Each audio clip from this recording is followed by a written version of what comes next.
I'm going to go out of my comfort zone here and tell you about a new initiative that I have created.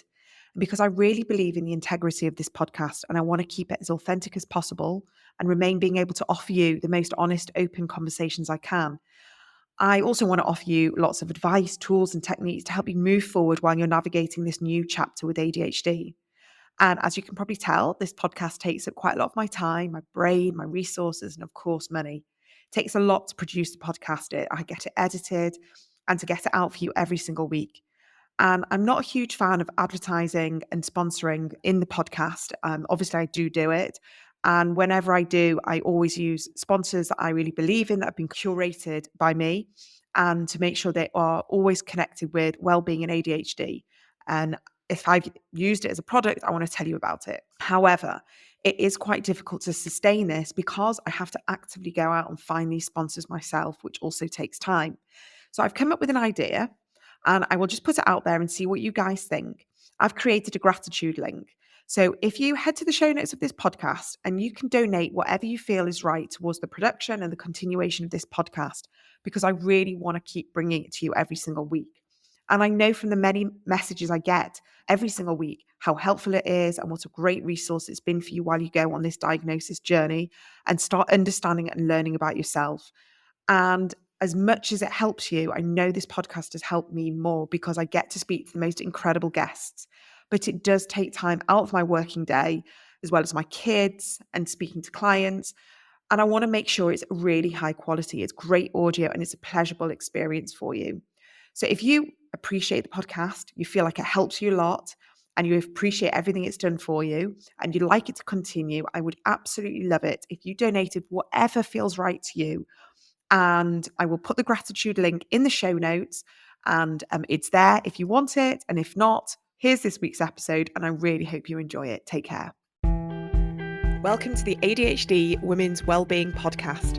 I'm Kate Moore-Youssef, and I'm a wellbeing and lifestyle coach, EFT practitioner, mum to 4 kids, and passionate about helping more women to understand and accept their amazing ADHD brains. After speaking to many women just like me and probably you, I know there is a need for more health and lifestyle support for women newly diagnosed with ADHD. In these conversations, you'll learn from insightful guests, hear new findings, and discover powerful perspectives and lifestyle tools to enable you to live your most fulfilled, calm, and purposeful life wherever you are on your ADHD journey. Here's today's episode. Hi everyone, welcome back to the ADHD Women's Wellbeing Podcast.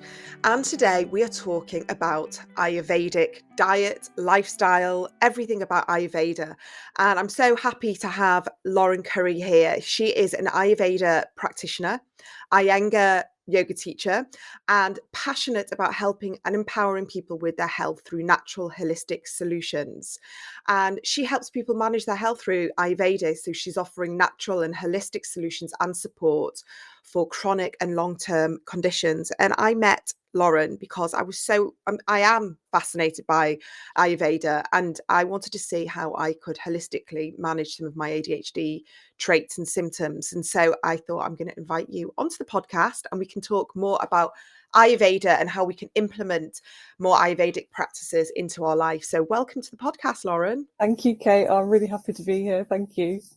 Today, we are going to do a bit of a beginner's guide to Ayurveda, and I guess what the intersection is with ADHD and all the different traits and symptoms that come with that, because as we know, not one ADHD person is the same as the other, but there's lots of crossover with lots of different symptoms. So maybe we can just start from the beginning, and you can just tell us from a very sort of simplistic way, what is Ayurveda if no one's heard of it? Or we've heard of it, but we're just not even sure what it is. Yes. So as we said just now, often people have heard the word Ayurveda, and I know a lot of the people you speak to in your community are interested in that kind of holistic approach. So they may have heard the word, but they don't know what it is.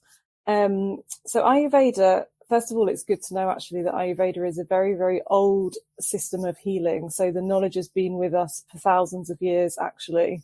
And it's from another part of the world. So it's from India. So it didn't originate here with us, but luckily for us, it is spreading through the Western world and becoming something that, yes, more and more people have heard of. And I hope, that continues, and I'm sure that it will. The word Ayurveda is also useful to know what the word means. The word Ayurveda means knowledge of life, or life knowledge, or sometimes you hear it called the science of life.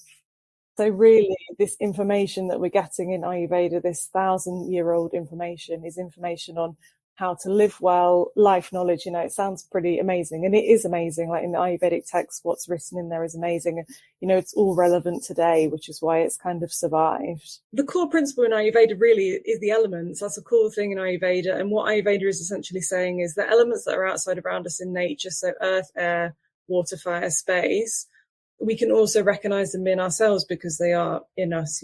Some people have more fire elements, some people have more airy elements, some people have very earthy kind of quality about them, and these elements show themselves, and sometimes they're very much imbalanced and sometimes they're very much balanced in us. And Ayurveda is this process of managing the elements within us, if you like.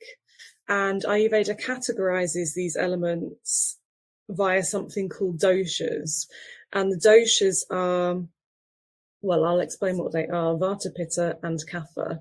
The language of Ayurveda is Sanskrit, so those words are not from our language: Vata, Pitta, Kapha. And these words, these doshas, categorize the elements. So Vata is to do with space and air, Pitta is to do with fire and water, and Kapha is to do with earth and water. So when we're looking at something like ADHD, the broad umbrella that we'll look at is the Vata, airy kind of energy. And that's because Ayurveda always takes very individualistic approach. Like the way that we treat someone will be different. Doesn't matter whether everyone's got ADHD or everyone's all got something else. The way we treat everyone is completely different. We look at you uniquely, your life, what's going on with you. But we've have this kind of broad umbrella category, if you like, around something like ADHD, Vata Dosha. Even though ADHD will look different for everyone and the way we treat everyone will be different, the airy energy of ADHD, that kind of movement energy, that kind of lively energy, that kind of mobile energy that we would associate with ADHD, all comes under this broad umbrella Vata. So if I said to you, how do you feel about your ADHD? Do you feel that your ADHD brings you very earthy, heavy quality, or very light, mobile, airy quality? I know that you would say, it feels like a light, mobile kind of energy. And that's why in Ayurveda we can understand it kind of falls under this umbrella of Vata. So can I just ask, so with ADHD, we do very often have mood dysregulation. We have anxiety. Very often there's depression in the mix. So sometimes it can feel very heavy. Mm-hmm. So how does that mix? If you're sort of saying light and airy, which I can understand what you're saying because we have lots of ideas and we're very sort of flighty and we're sort of always agile and moving, and we've got the hyperactivity of also the physical side, but also our brain doesn't ever stop. So how does that work when we have those moments of like the airiness, but then we have the heaviness of, the anxiety, the worry, the depression, the low moods, and do you mix the doshas together?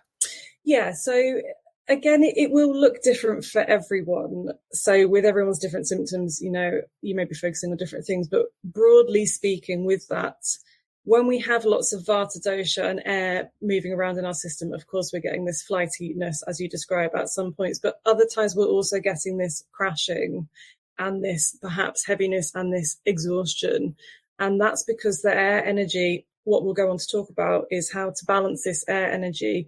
What's happening for something like ADHD is it's coming up. A lot of the time it's coming up in us and we want to ground it when it's coming up in us and it's having a great time kind of doing all this up here. And sometimes it's crashing. It's like we want to regulate it, if you see what I mean. So we can have the highs and the lows for sure. But really what we want to have with our air energy is nice, happy, balanced air energy. But we could be up here today and we could be down there tomorrow while this air energy is having a great time, doing all this coming up. Really, we want to ground it. So for sure, there can be highs and lows with that. We want it to be balanced. In Ayurveda, we're always using the word balance because we always want to have these different energies balanced within us. So interesting, because when I learnt about all of this and intuitively it feels right. And what you're saying about, the air, the fire and all of that, it kind of from thousands of years ago, we've always been at one with nature, Yeah. and we are so interconnected. And I talk about this all the time. Is like the moon cycles and the ebb and flow of the seasons, and an organism ourselves. We have different seasons and cycles. So how does it work when we, as women with Ayurveda, and we have, every week's different and our cycles different, and then we're going through the decades, and we're edging towards perimenopause, and that's a different season. So it's like we're trying to balance so much. Yes. And how do we get that balance? Because it feels like we're always nearly there, and then something throws us off, whether it's the moon, whether it's our cycle, whether it's, I don't know, our ADHD. It just sometimes feels like it's really hard to find that balance. Totally. And I would say, like, if you follow Ayurveda and you implement Ayurveda in your life, what you're actually doing is it's a process of constantly trying to find balance. That's really what it is. The more you learn about yourself and all of those things you've just mentioned, like cycles, seasons of life, we can look at Ayurvedically too and know certain seasons of life are more with fire, certain seasons of life are more with Vata and air. When you're a toddler and a baby, it's more Kapha. When you're growing, it's all about growth. So what's the kapha energy? So kapha is to do with growth, stability, structure in the body. So literally when you're growing your bones, as a baby, as a toddler, the main thing that's happening in your body is growth. You're becoming, growing your body, growing your bones, growing your muscles. And kapha is also to do with earth and water, which is why babies and toddlers and young children suffer a lot from congestion, because congestion is related to that earthy waterness, and kapha is held up here in the body as well. Puberty onwards, we move into the fire time of life, which is not surprising. I can understand. Ragey teenagers and hormones, yeah. And then menopause onwards is more Vata stage of life. So these are just very broad categories. So it doesn't mean, of course, that you would only have ADHD and Vata stage of life. Like, your own unique constitution in Ayurveda is completely unique, almost like your own, how we would consider DNA, to be a very unique blueprint only to you. Your Ayurvedic constitution is that too. So whether you're someone with a little bit of Vata and it presents in this way, and you're someone with a little bit of Kapha and it presents in this way, it's very much your own unique kind of thing. And so really with Ayurveda, like I said, we're learning all the time how to balance, and it's a constant learning about ourselves too. So these 3 doshas we have in us, everyone has all of them, but where they are and what they're doing and how balanced they are is, unique to you. It's a constant learning process, really, and a constant balancing process, I think. But as you say, it's really good because it will look seasonally, as in spring, summer, winter. You'll look seasonally when you get into Ayurveda. You'll look at stages of life. You'll look cyclically. So it just becomes a really amazing way of tuning deeply into yourself, your health. It's a great tool for that. Yeah, I mean, it's just, again, it's all about self-awareness. And the more we are aware and we notice, I think just from like a basic principle is like we start noticing our cycles, we start recognizing how we are in different weeks. That just offers us like a bit of a guidebook to, okay, so this is how I manage my diary. This is how I manage my commitments. This is how I exercise or rest. And this is just another tool to implement. And I don't want this to be something that people get overwhelmed by and think, oh my God, it's another thing I have to do. For me, it's just another key to unlock. It's just another door that we can bring in a way that feels good to us, in a really sort of practical way. Um, would you say to get this very sort of fine blueprint, you have to go to an Ayurvedic practitioner like yourself to be able to really understand the doshas and how they work individually for you?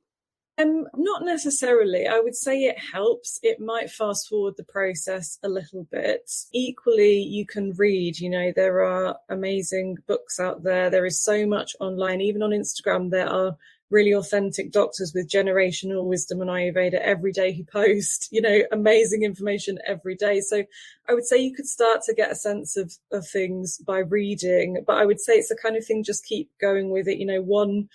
One thing that you read won't tell you all, or like, of course, there's the online quizzes, like one online quiz won't tell you all. But I say it's the kind of thing, just start reading and you'll see something and you'll think, oh, and that might spur maybe, okay, I'm going to change and eat that today. And then once you eat that, how do you feel? It's kind of something you experience, Ayurveda, I think. But if you go to an Ayurvedic practitioner, they may be able to steer you in the right direction. But equally, when we come to Ayurveda practitioners, often it's with a thing. So it might be with an illness, or it might be around our ADHD, or it might be we've come for something. And actually, it might take a while to uncover that. You just said before really interests me is when you said about the generational Oh, doctors, yeah. and how Ayurvedic practice has been there through the families. My mum has recently just come back from an Ayurvedic retreat in southern Oh, India, amazing. and it was a really rustic experience, like really authentic, and she loved it. She came back and it was like epiphany after epiphany, and there was the local Ayurvedic doctor in the village, and what intuitively they knew or he knew was like mind blowing. They just picked up on lots of things. And I'm not knocking Western medicine at all, because obviously, that's highly important. But I think she just had this incredible experience that it was so insightful for her.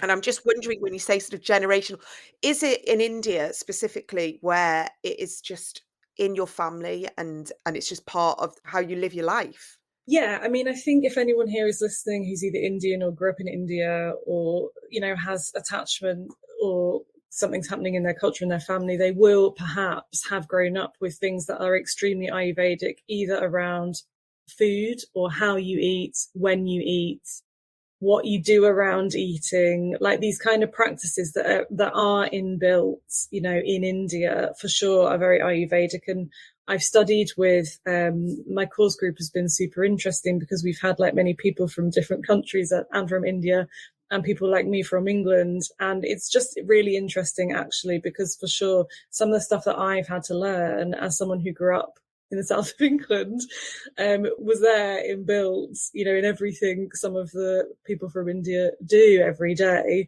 So yes, that's definitely going to be there, on various different scales. Like if your family, if you have an Ayurvedic doctor in your family, of course it's going to be there in abundance. But also if you've just grown up in India, some of it, often will just be there around, daily habits, food, how you eat, when you eat, food combinations, stuff like that. And there's also often a knowing of like what to do if you get a cold, what to do if you have a fever. There's a knowing around foods, what should you and shouldn't do. So yeah, and I think often Ayurveda is passed down through the family, in terms of there may be an Ayurvedic doctor in the family, and then one of the kids trains in Ayurveda, and that's a common thing too. And it's really something I love about Indian culture, the experiences that I've had there, people I know, is this respect for like the knowledge that is passed down. That is a big part of Ayurveda for sure. And some of that I think we've lost in the Western world in some ways, like, those home remedies been Yeah. lost some of the time. Totally, totally. I mean, it's such a shame, because living in the Western world, we eat sugar for breakfast, the amount of cereals that our kids just think is normal to have for breakfast. Yeah, Starchy white bread sandwiches, and it pains me because this information there that's, from Ayurveda, from India, from all other countries, that they intuitively and instinctively know even just what's, a good savory breakfast, um, something that will, really keep you going, so you're not sort of snacking and noshing at like 11 o'clock in the morning. And, it's interesting because my father-in-law is from Morocco. And so my husband's grandfather lived in the countryside in Morocco, and he had an olive grove, and he was incredibly holistic. And there was never anything that he didn't know about any medicine, like, plant medicine or anything like that. And cold, he'd put like salt water up his nose and ginger, and he'd use chilies, and he'd have all these home remedies that all the family know about from Morocco. And we laugh about it, but I know quite a lot in this area, and I know that 100 years ago they were using exactly the right things yeah, that they should be using. yeah. And so it just shows, doesn't it, that you're saying Ayurveda is like over 1,000 years old. This is the information that we should be listening to, and it's fascinating. So if you're listening to today's podcast and you're finding it really helpful, I would love it if you could jump onto wherever you're listening to the episode and leave a review, a rating. This really helps with other people like yourself find the podcast. Perhaps they are just on the beginning of their journey and are desperate for help and resources, and this podcast can really help with that. And if you are looking for further support, please do head to my website, which is adhdwomenswellbeing.co.uk. On there, I have lots of workshops, resources, information. It's both paid for and for free. My aim is to really help you and guide you on this journey and allow you to access whatever you can find that will help you where you are right now. So that's adhdwomenswellbeing.co.uk. Now back to today's episode. So can you tell us, so let's go, if people are listening now going, they really like the idea of this, how can they instill more Ayurvedic practices? And I guess like food, and let's bring in some acknowledgement to the ADHD traits as well. So I've just written down a few things that, that I definitely suffer with, and that's settling my nervous system and knowing when to rest, bringing in sleep, really having that downtime, that shift. There's anxiety, there's definitely sort of like a hypersensitivity, a very busy mind, being able to sit down and focus, mood regulation, and of course we've got like hormones. And on the flip side, we've got like creative, busy minds. We are constantly connecting dots and wanting to collaborate and bringing in new ideas. But again, that's all very busy and it's like overloading on our body, our brain. And so I'm just wondering, if we sort of keep that in mind, what would you be able to recommend to people who are sort of resonating with those traits as well? Yes. So the first thing to say is, if you come to see an Ayurvedic practitioner and you have ADHD, and then the next day someone else comes to an Ayurvedic practitioner and they have ADHD, you may not be recommending the same stuff. So everything I'm talking about is very broad stroke stuff. But because, as I've said, there is this link in Ayurveda, we can understand almost everything you mentioned in that list is governed by Vata Dosha in Ayurveda, because Vata Dosha is responsible for movements in the body. So nervous system, anxiety, all the things you mentioned, very busy mind, is all this broad stroke Vata stuff. But obviously how it presents for everyone is different. And Ayurveda is 100% holistic and individualistic to you. So you'll get recommendations for you. But there's a few things I want to talk about to do with the things in that list. I'll start with food because we've talked a little bit about food already. So when we're thinking of some of the things in that list, like feeling very restless, feeling anxious, maybe the highs and the lows, the ups and the downs, we want foods that promote nice grounding, heavy qualities to ground that feeling of mobility, feeling up here, feeling tired, feeling up and down, feeling anxious. So in Ayurveda, we'll often put the opposite qualities in.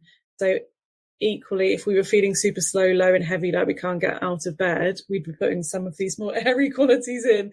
But when we're looking at ADHD, we're going to put some of these grounding qualities in to help that energy live happily and feel grounded, so that we don't feel up and down, so that we don't feel anxious, so that we don't feel the highs and the lows and the crashes.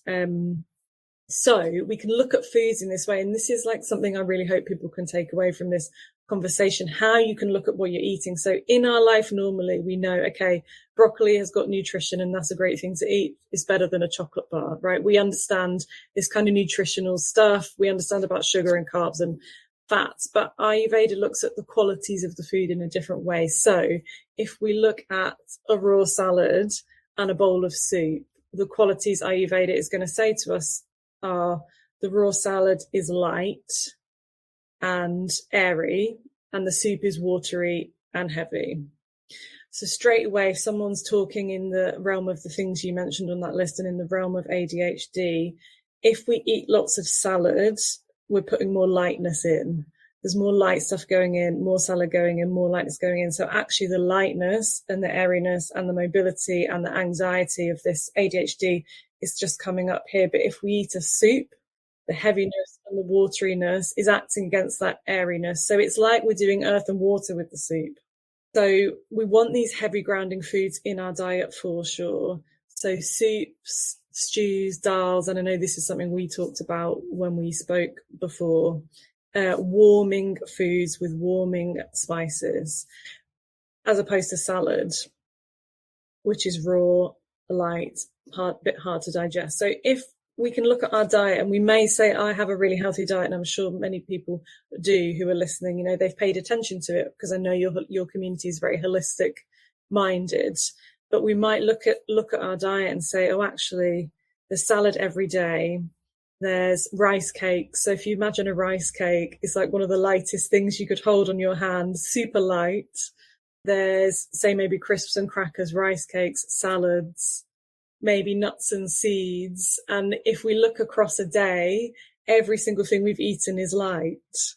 It's not to say there's anything wrong with that, but if we understand that our ADHD already has this light air energy happening in us, we want to ground it down with some soup, stews, dals, rice, sweet potatoes, these kind of warm porridge, yeah, these kind of warming, grounding foods. Oats can sometimes be a little bit drying for some people, but creamy porridge is all right. In Ayurveda, we have rice porridge too, which is a recipe you can get from your Ayurvedic practitioner.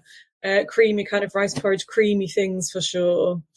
So it's a different way of looking at foods. It's a different way of looking at what's going in and the quality. So I would say to anyone listening, like next time you have your next meal, like if it's after this podcast, your next meal, have a look at what's on there and just have a think about, is this food heavy or light? Is this food dry or cold? So the other things that are associated with Vata Dosha is dryness and coldness, which is another reason we don't really want salads all the time. I know a lot of people say, oh, I love salad.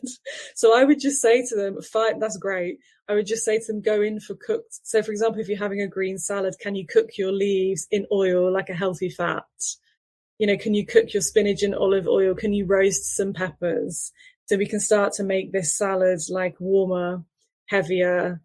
Healthy fats also really very much in the mix. So if you think about, say, coconut oil, olive oil, and you sprinkle your olive oil in the pan, it's like very much a heavy kind of thing, isn't it? Oil. So oil, I was going to go on to talk about oil as well. Oil for sure, and healthy fats, make sure they are absolutely in there. That's really, really. What about ghee? Are you happy with ghee? Yeah, so ghee is like a superfood in Ayurveda, and if you're working with an Ayurvedic practitioner, they'll be able to talk to you about exactly how much ghee you should have in your diet. It's super nourishing. It's super grounding for people. It's very good on dryness in the body. And yeah, it's amazing. I would include it in your diet. I would say, like, if you're someone, for example, you know you have high cholesterol, you know there's things going on, work with an Ayurvedic practitioner because you want the ghee to be digested well. Like, ghee is a superfood, but you want it to be digested well in your body.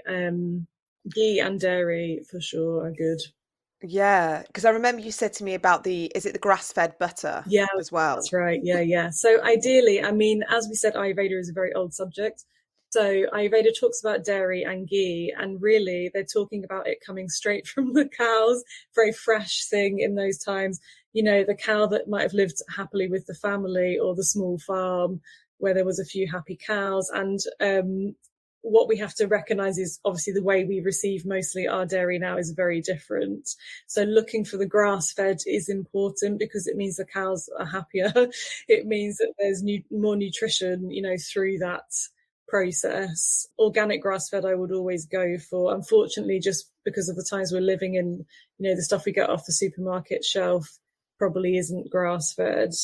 It's hard to find actually, Yeah. because I sent my husband this list after our chat because he works near the supermarket. So I said, "Can you get these things?" And it was literally, he was like, "What? You've given me the most complicated list ever, like all these different things." Because I basically, we'd had our conversation and I wrote down loads of things, and he said, "Is this like some form of challenge? Is this like a supermarket sweep challenge?" Anyway, he got most of them, but he said it was really hard to find the grass-fed butter. But I mean, it was just delicious. It was like a treat. I had it on like this sourdough bread and was just like, this is just the nicest thing. Yeah. But I'm just thinking about people who have like dairy intolerances or Yeah. dairy, allergies, because that again, allergies, inflammation, that type of thing is very common with ADHD, Yes. especially gut problems, IBS. And so it kind of, it's like conflicting, isn't it? Because we want this type of these ingredients, but if we've got intolerances, what do we do? Yeah, and I can speak really well to this because I have had a dairy intolerance, which I've sorted out with Ayurveda. So in that case, I would say if you're someone who is struggling with a lot of gut issues, I'm really glad you brought it up, actually, Kate, because gut health is a core thing in Ayurveda, absolutely core. Whatever you go to your Ayurveda practitioner for, your gut health will also be treated in the mix. And that's because as we are starting to realize more and more in 2023 and in the Western world, gut health is everything. Like gut health affects everything. And Ayurveda knew this thousands of years ago. So if you are struggling in a big way with your gut health, I would recommend going to an Ayurveda practitioner. There's many supportive things you can do in terms of food combinations, in terms of maybe looking at taking some Ayurvedic herbs to support your digestion initially.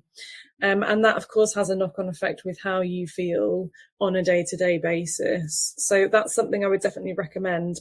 That's where maybe a bit more guidance could come in from your Ayurveda practitioner. But if you're not able to do that or not going to do that, I wouldn't recommend eating loads of dairy if you know you can't tolerate it. But I would recommend having a think about, okay, well, what other heavier, nice grounding foods can I get in? So a soup is always good, like a vegetable soup or a chicken soup is always a good shout. That doesn't have to be full of dairy. But I would say, yeah, if you want to address your gut health, I speak as someone who tried to address mine for a long time with various different modalities and various different people. And Ayurveda was the place I actually addressed it. Like, all my things are now gone. But it took me a long time to get there. Ayurveda, again, is able to slightly differently address. It talks directly to your system.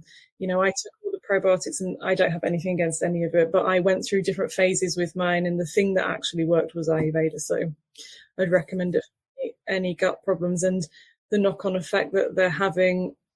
Like you say, for people with ADHD, it's common because your gut health affects everything. So yeah, I would recommend seeing someone for sure. Okay. And again, after our conversation, I was making a lot more soup, and actually for me to get vegetables down my kids is quite hard. And it's all raw. I mean, if I give them any form of cooked vegetable, it's just like, but they will have soup. And they always ask me what soup it is. I think I've talked about this before on the podcast, and they have to know. And I'm like, I don't want to tell them what's in the soup. So I'm just like, it's nice soup. And they go, well, what's in there? And I'm just like, vegetables that you like. And then they just won't let up. So I go, potato soup, because it's the only, and they're looking, it's like bright green, and it's like, it's not potato soup. But I do, and that is a way, because I've got ADHD kids as well, and I kind of think, okay, if I can just get some soup and some toast down them, then I know that they've had something nourishing that day. It doesn't happen very often, but if they will eat it mostly. Yeah. But the salad thing was a bit of a revelation. But again, I'm quite seasonal, and in the winter, I don't want to eat a cold salad, and I don't want to have like rice crackers and cold things. I do want something like hearty, like a dal, and I'm obsessed with anything, Indian food. It's always there. All my curry spices, all my Indian spices are just like there, and I just throw it all in. That's right. So I'm sort of lucky that my taste buds are aligned to this, this type of food anyway. But then come the summer, and and it's a summer's evening, and I probably will make a lot more salads. So what do we do in that situation where sort of seasonally we're drawn to the cold, crunchy, airy type foods? Yes, and as we mentioned, Ayurveda is very much placing us back into nature, because, of course, we are part of nature and the elements are in us and outside of us. So, interestingly, in the summer, when we look at our digestive ability Ayurvedically, our digestive ability, or our digestive fire, as it gets called, is strongest in the winter. So it makes sense that intuitively we crave the heavy foods in the winter, not only because we're trying to keep warm, but that extra internal heat that we get fires up our digestive ability, if you like. And come the summer, our digestive ability is a little bit lower in that heat. Like, it's the weakest time for your digestive ability, if you like. So it makes sense that we also crave lighter foods then. So I would say, in this realm of Vata and ADHD, I wouldn't recommend lots of salads, but if you happen to be out having a salad and it's a really hot day, I would just think about, okay, so what can we do around this salad to make it more Ayurvedically friendly to our Vata and our ADHD? So maybe olive oil, maybe some fats, maybe it's herbs and spices, because herbs and spices are always good, like you just mentioned. They're always good for digestion and warmth for your Vata energy. So maybe we can sprinkle some fresh coriander on it, or some fresh mint. In the summer, we love, we could sprinkle a little bit of cumin on there even. Something I would just say to help it be friendly to our digestive fire, but also just to warm it up a little bit with a little sprinkle of cumin is a really nice thing to do. So yeah, those are the ways I'd probably address the... And what about things like making our own hummus, like is with chickpeas and tahina, and is that the type of thing that you'd recommend as well? Like, I know we want to bring lots of lentils and stuff, but if there's different ways you can bring it in, Yeah, would you recommend? yeah. I mean, Ayurvedically, making things from scratch is always just a wonderful thing to do. I mean, there's a lot in Ayurveda around enjoying that process, enjoying making food. If you're lucky enough to have time to make your own hummus, I would absolutely suggest doing that for sure. Getting the chickpeas in, getting the lentils in is great. I mean, like probably a lot of people you speak to on this podcast around food and holistic health, there's a big coming back to like cooking fresh food, because we've gone so, I know many people's lifestyles don't allow it, but we have gone so far away again, like the nature thing, from cooking. Many of us don't have time to cook in the day. Many of us don't have time to make things freshly. And for me personally, on the digestive health journey, that's been a game changer, just really returning back to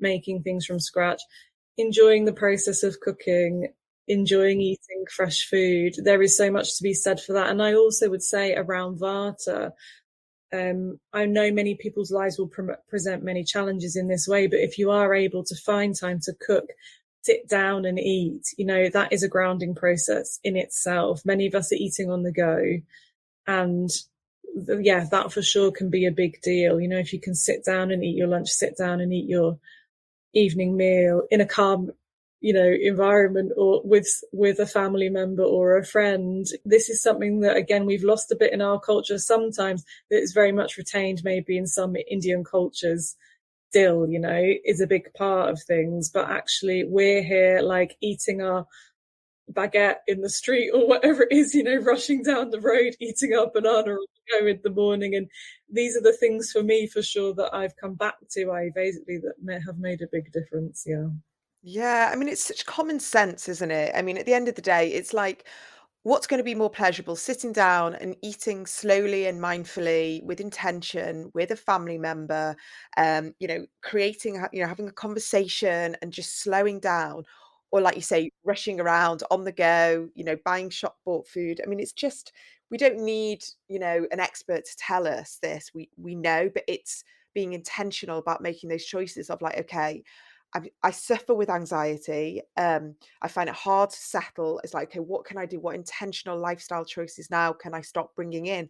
Can I just sit down and have my meal not in front of the TV? Yes. Can I sit and have a conversation? Yeah. And it's really very small, but I think it can make a big difference, because that slowing down energy feeds into so much, like if we go into if we move away from food and we talk about like sleep and rest and calm, these are all sort of Ayurvedic principles that you work with as well. And I guess, what would you, for a Vata Dosha, what would you suggest from a lifestyle perspective? Yeah, I'm really glad you've mentioned it, Kate, because this concept of routine or daily routine comes up a lot in Ayurveda. And routine, for sure, for Vata Dosha and maybe ADHD can be really tricky. Like, people with a lot of Vata Dosha have that creative energy, often you've mentioned, often where you're like, spontaneous and creative, and routine feels like, well, I don't really want any of that necessarily, but it's actually very grounding for that airy energy. So if we have got this airy energy coming up, and this airy energy is kind of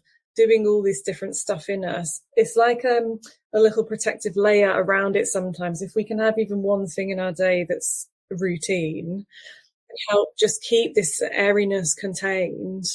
And that could be, so I often say to people with maybe Vata or in this realm, is there one thing in your day that you could do at the same time every day? So for example, it might be, okay, eat my lunch every day at 1 p.m. Or it might be have a cup of tea every day at 9 a.m. or whatever it is. But is there one thing you can start to have happen in your day every single day? And even this alone, this kind of small, as you say, small thing, could be a very small thing, could literally be a cup of tea, but can I do it every day at 10 a.m.? Starts to help us feel a little bit more grounded. And in terms of sleep, again, you don't need an expert to tell you this, but going to sleep at the same time every night is important. Ayurveda very much recognizes in the clock of the 24-hour clock, going to sleep by 10 a.m. is a great thing to do. The sleep you get, 10 a.m. till 2 a.m. is really nourishing, good. You mean 10 p.m.? Sorry, 10 p.m. Yeah, 10 from 10 p.m. onwards. Or have a nap at 10 a.m. Do that, yeah. From 10 p.m. onwards is, a great time to be asleep. And often, like, people with Vata might say, oh, well, I was up really late that night, and then the next night I was in bed at 8. And then, because it can be that, you're very spontaneous. That's the nature of Vata. So is there something you can look at around that where I'm like, right, I will go to bed at the same time every night? And even that kind of thing is helpful.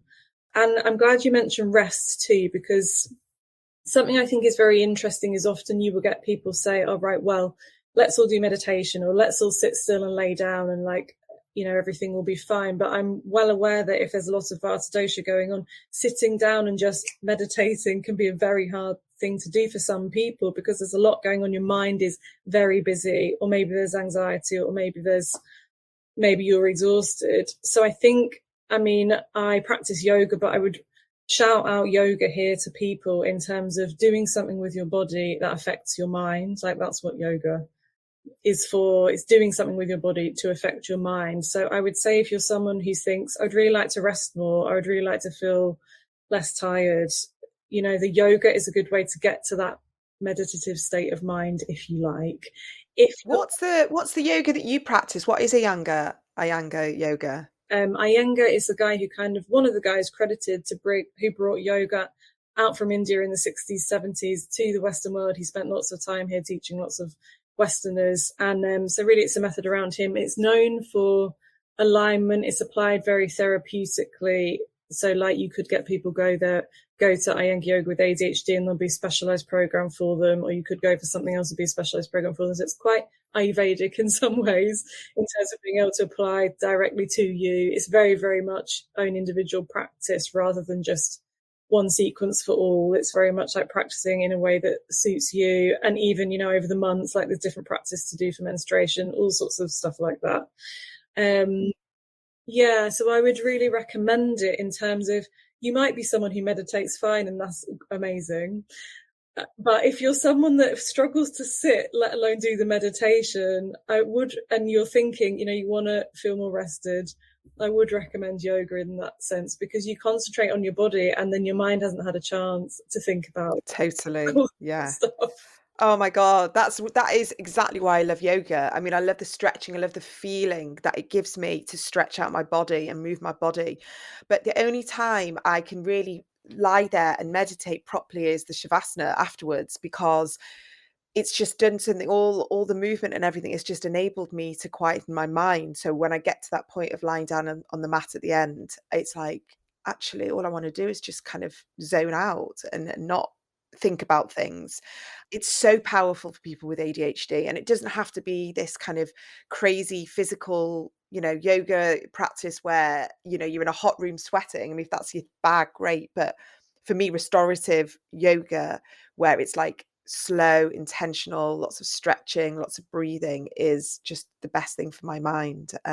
Yeah, I love it. That makes a lot of sense. I mean, stillness is the ultimate antidote to this Vata, if you like. But as I'm saying, it's all well and good saying, oh, lie down and be still, but often that's a very, very hard thing to do. So I would absolutely shout out yoga, and as you're saying, restorative yoga for sure, because even though you may feel like you can't lay on the floor and be still, the positions you put yourself in the restorative yoga are helping you to achieve that stillness, if you like. Yeah, I would really recommend it for anyone. It's like a grounding in your own body, especially if it is more grounding yoga practice. Iyengar, obviously, the one that I do, is a very grounding practice. And this word grounding around the Vata is always what we want. So yeah. It's amazing. And then would you say, sort of like, again, anything grounding? Obviously, we know being out in nature, um, anything like that is super grounding, like being barefoot on the grass. What other ways would you say that we can bring in, sort of physical wise, outside? Anything that, if we're having a super busy day and we just want to have like a grounding practice, even if we're working in a busy office and there's artificial lights and air conditioning, and I know how overstimulating and difficult that is for people with ADHD. Their nervous system is like totally wired, and they just need a practice to ground themselves. What would you recommend? There's a couple of things I'd say. Going out in nature for sure. You'll definitely have had people say that before on this podcast, but walking in nature, not necessarily running, all nature is good, but I would say walking in nature is the one we want. You know, the walking, we can be mindful.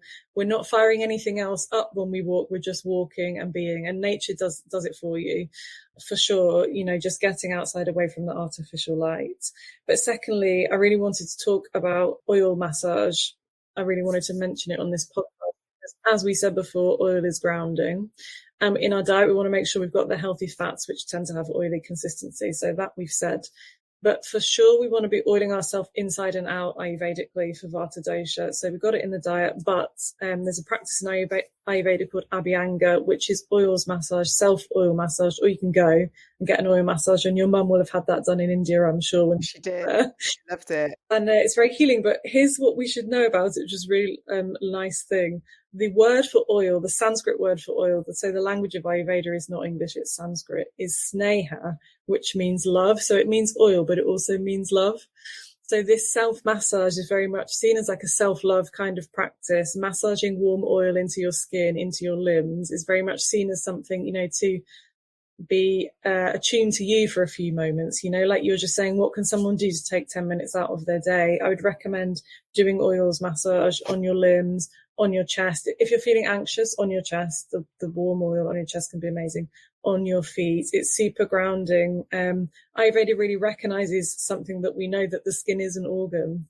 So, you know, applying things to the skin does have big effects and big impact. And I know I sent you a link to an oil, which is a Vata specific oil, which yeah, I wanted you to talk about that because even I might just put that in the link to the show notes, because that oil has been amazing. I've used it on my daughter, and we're doing reading on the couch, and I'll give her little feet a massage with the oil, and she loves it. She's just like super zen and calm, and then I put her to bed and she just absolutely loves that oil foot massage. I'm jealous. I'm like, can I have one? yeah, Taken it to a masseuse before. I've taken it to my reflexologist, because I have recognized that for me, it's not a luxury to have, you know, a massage or reflexology. It's just part of my self-care, like once a month. And that oil has kind of taken it to the next level. I love it. And it wasn't expensive. It was just really accessible. And so I want other people to be able to, what's it called, that oil? Can you remember? yeah, that oil is called Mahanaran oil. So in Ayurveda, if you get into it and you're reading about it, you'll see many different oils. So I would say just be mindful of what you're looking at. Mahanaran oil is specific to Vata. There's herbs in that oil. It's like a recipe, if you like. There's other oils in Ayurveda for different things like heat and other things. But the Mahanaran oil is what you want. Equally, if you're not sure what's going on with that, you could just do it with sesame oil. So if you look up online organic sesame oil for skin, not, you know, what you're pouring in your pan, but like organic sesame oil equally is fine, is good.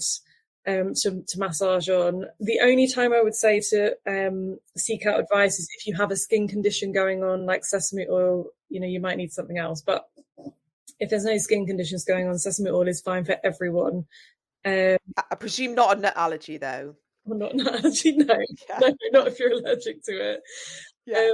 But yeah, Ayurveda goes in on the oils. So coconut oil is also good for some people, but I wouldn't recommend that first because it is cooling, and Vata doesn't always want cooling. Okay. Some people do want cooling, but I would say, yeah, Mahanaran oil, if you can link it, that would be great for people to see. But also, if you're not able to see that link or you're not able to find it, organic sesame oil on the skin is great and calming.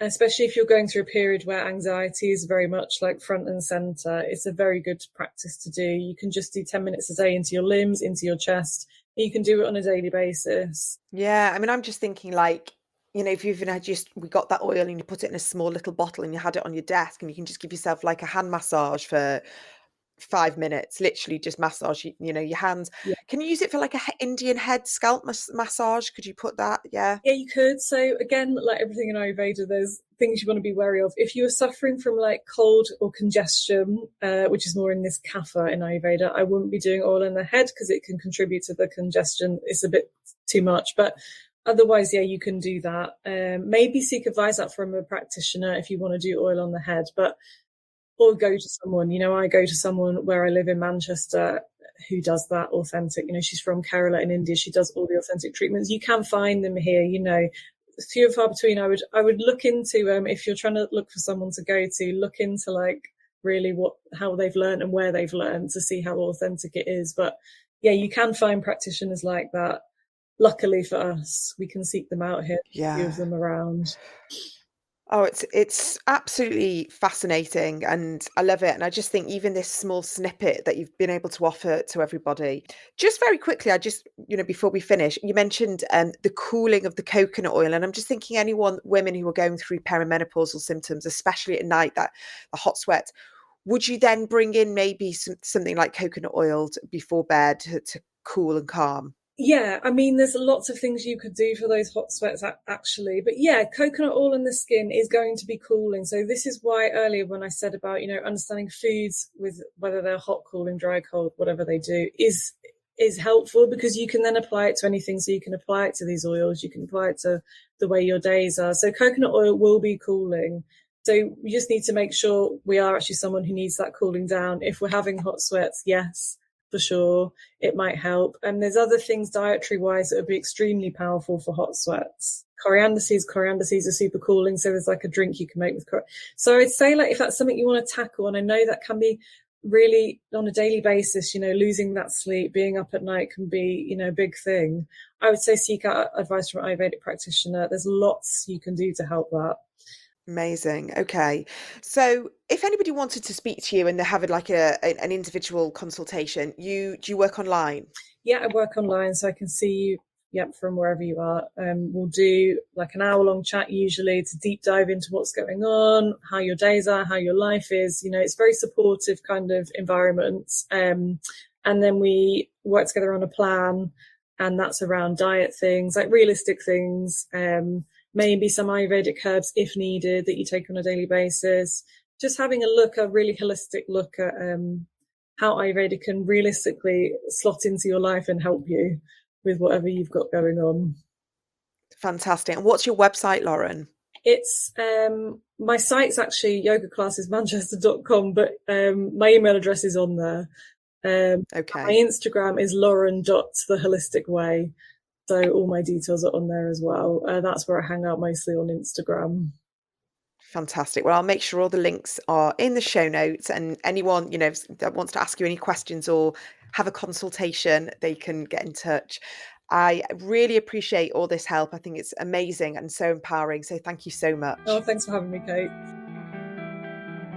Thank you so much for joining me on today's episode. I hope you found what you were looking for in this conversation, and it's helped guide you towards some further self-healing, self-exploration, and most importantly, self-acceptance.